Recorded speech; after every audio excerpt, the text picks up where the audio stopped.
வணக்கம் நண்பர்களே, நான் தளவாய் மாடசாமி ஃப்ரம் தென்காசி. நான் ஒன்று சொல்லட்டுமா? 1973 வருஷம் காமராஜ் ஒரு இடைத்தேர்தல் நடக்குது திண்டுக்கல் மாவட்டத்தில். அந்த இடத்துக்கு கேன்வாஷிங்காக வராரு. ராத்திரி 11 மணிக்கு ஒரு 10th ஸ்டாண்டர்ட் படிக்கிற பையன் காமராஜர் செஞ்ச நல்ல திட்டங்கள் எல்லாத்தையும் அடுக்குமொழியில் பேசிகிட்டே இருக்கிறான். ராத்திரி 11 மணிக்கு வராரு. மக்கள் மத்தியில் ஒரு 2 நிமிஷம் ஓட்டு கேட்குறாரு. கேட்டு முடிச்சுட்டு இந்த பையனை பார்த்து, என் கூட வாடா நீ காரில் அப்படின்றார். அவன் எனக்கு கார் இருக்குது அப்படின்றான். என்னடா உனக்கு கார் இருக்கா? யார் வாங்கி கொடுத்தா? அவன் யாரையோ சொல்கிறான்.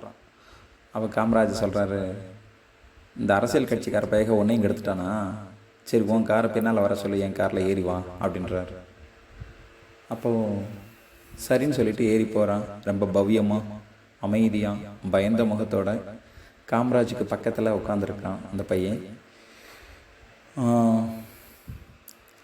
ஏண்டா என்ன படிக்கிறேன்னு கேட்குறாரு உள்ள. அவன் நான் 10வது படிக்கிறேன்றான். நான் இங்கே ஜெயிச்சா என்ன தோத்தா என்ன, உனக்கு என்னடா? படிச்சுட்டு நீ ஆக வேண்டிய வயசில் நல்லபடியாக படிச்சுட்டு ஒரு வேலைக்கு போய் குடும்பத்தெல்லாம் பார்த்துட்டு பின்னால் உனக்கு வாய்ப்பு இருந்துச்சுன்னா அரசியலுக்கு வருவியா? இப்போவே படிக்கிற காலகட்டத்தில் வாழ்க்கையை தொலைச்சி விட்டு அரசியல் அப்படி இப்படின்னு சொல்லி குடும்பத்தை நிராகதியாக்கி தெருவில் விட போறியா அப்படின்னு சொன்னாரான். அப்போ அந்த பையன் என்ன சொல்கிறதுனே தெரியல. பேசாம போடா, போய் படிக்கிற வேலையை பாடுறான். நீ என்ன வேலைக்கு வரணும்னு நினைக்கிற அப்படின்னு கேட்டாரான். நான் கலெக்டர் ஆகணும். படிடா, அதுக்கு தாண்டா நிறையா பள்ளிக்கூடங்கள் கட்டி வச்சுருக்கேன். நான் செஞ்ச நலத்திட்டங்கள் எல்லாத்தையுமே ஒன்றே மாதிரி ஐஏஎஸ் படித்தவங்கக்கிட்ட இருந்து கேட்டு தாண்டா நிறையா நான் திட்டங்கள்லாம் நிறைவேற்றியிருக்கேன். நீயும் ஐஏஎஸ் படி, இந்த நாட்டுக்கு தேவையான திட்டங்களை நிறைவேற்று. இன்றைக்கி சும்மா வீண் வார்த்தைகளை பேசி வெட்டியாக தெருவில் தெரியாதடா அப்படின்னாரான். ஓ அப்படின்னு சொல்லிட்டு அந்த பையனுக்குள்ளால் ஒரு தீப்பொறி பறக்குது. காமராஜ் 1975 இறந்துட்டார். 1984 வருஷம் சரியாக 11 வருஷம் கழித்து அந்த பையன் ஃபஸ்ட் அட்டம்ப்டில் ஐஏஎஸில் பாஸ் பண்ணி பாலகிருஷ்ணன் ஐஏஎஸ் அப்படின்னு சொல்லி மதுரை அலங்காநல்லூர் பகுதியின் கிராமப்புறத்தில் இருந்து ஒரு ஐஏஎஸ் தேர்வில் வெற்றி பெற்ற பையனாக மிளர்ந்தான். சரியா? அதோடு முடிஞ்சிடுச்சுன்னா அது ஒரு பெரிய விஷயமே கிடையாது. அவருக்கு இப்போ அந்த பையன் சொல்ல வேண்டாம், அவருக்கு ஒடிசா மாநிலத்தில் ஒர்க் பண்ணுறதுக்கான ஆப்ஷன் கிடைக்குது. அப்போ அங்கே நிறையா மனிதர்களை எட்டி பாராத இடங்கள்லாம் நிறையா இருந்துச்சு.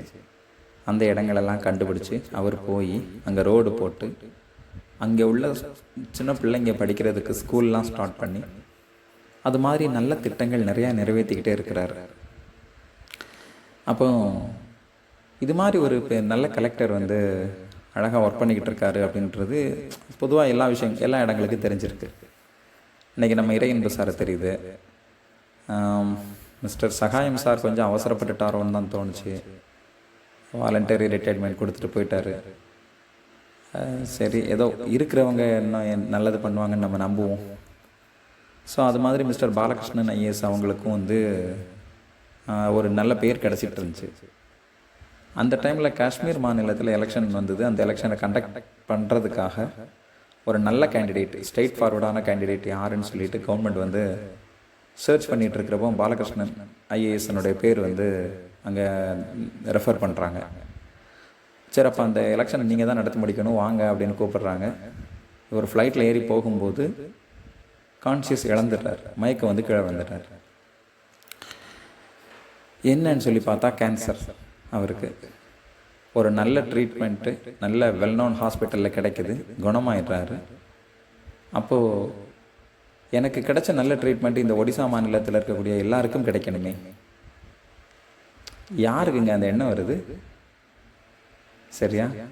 ஆனால் அது இன்றைக்கி கொஞ்சம் பரவாயில்லன்னு நினைக்கிறேன். இப்போ ஜஸ்ட் ஒரு 1 week, I think 10 to 15 days முன்னால் மகாராஷ்டிரா மாநிலத்தில் ஒரு 85 வயசானவர் 40 வயசான ஒரு குடும்ப தலைவன், ஒரு ஆண் மகன், அவங்க ஒய்ஃப் கஷ்டப்பட்டுக்கிட்டு இருக்கும்போது பெட் இல்லாமல், என் வாழ்க்கை முடிஞ்சு போச்சு, இந்த பெட்டை அவருக்கு கொடுத்துருங்க, அவரே கஷ்டப்பட்டு தான் வாங்கியிருக்காரு அந்த பெட்டை வந்து. அவருக்கு கொடுத்துருங்கன்னு சொல்லிட்டு, நான் வாழ்ந்து முடிஞ்ச வயசு, அவர் வாழ வேண்டிய வயசுன்னு சொல்லிட்டு அந்த பெருந்தன்மையோடு கொடுத்துருக்காரு. வீட்டுக்கு வந்த 3வது நாளில் அவர் இறந்தும் போனார். அது நான் மட்டும் இல்லை, எல்லாருக்கும் தெரிஞ்சிருக்கிற விஷயமாக தான் இருக்கும். ஆனால் இந்த பாலகிருஷ்ணன் ஐஏஎஸ் வந்து ஒரு கேன்சருக்குன்னு ஸ்பெஷாலிட்டி ஹாஸ்பிட்டல் ஒன்று ப்ரிப்பேர் பண்ணணும் அப்படின்னு சொல்லி யோசிச்சுட்டு இருக்கும்போது, அமெரிக்காவில் அந்த நேரத்தில் மைண்டுன்னு சொல்லிட்டு ஒரு ட்ரஸ்ட்டு இதை கேள்விப்பட்டு 400 crores அமௌண்ட்ஸ் வந்து இவங்களுக்கு வந்து அந்த கவர்மெண்ட்டுக்கு வந்து சென்ட் பண்ணுறாங்க. ஏதாவது நல்ல திட்டங்கள் நிறைவேற்றிக்கோங்கன்னு சொல்லிட்டு, அதை வச்சு ஒரு நல்ல cancer treatment speciality hospital centre அங்கே ஒன்று உருவாக்கி கொடுத்து, கடைசி வரைக்கும் அந்த ஒடிசா மாநிலத்தினுடைய வளர்ச்சிக்காக. ஆனால் பாருங்கள், ஒடிசா மாநிலத்தில் தான் எஜுகேஷன் மற்றபடி ட்ரைபல் எல்லாமே கம்மியாக இருக்குது இன்னமும் கூட. அப்போது அவ்வளவு செஞ்சே இன்னமும் அவ்வளோ கம்மியாக தான் இருக்குது, வளர்ச்சி கம்மியாக தான் இருக்குதுன்னா, இது மாதிரி பாலகிருஷ்ணன் சார் மாதிரி ஆட்கள்லாம் அங்கே போகாமல் இருந்திருந்தால் அப்போ இன்னும் நிலைமை எப்படி இருந்திருக்குங்கிறது தான் நம்ம வந்து யோசிக்கணும். காணாக்குறைக்கு எப்பப்பெல்லாம் டிசாஸ்டர் வந்து அட்டாக் பண்ணுதோ, ஸோ பேரிடர்பாடு, இயற்கை இடர்பாடுகள் அட்டாக் பண்ணுதோ, அப்போல்லாம் வந்து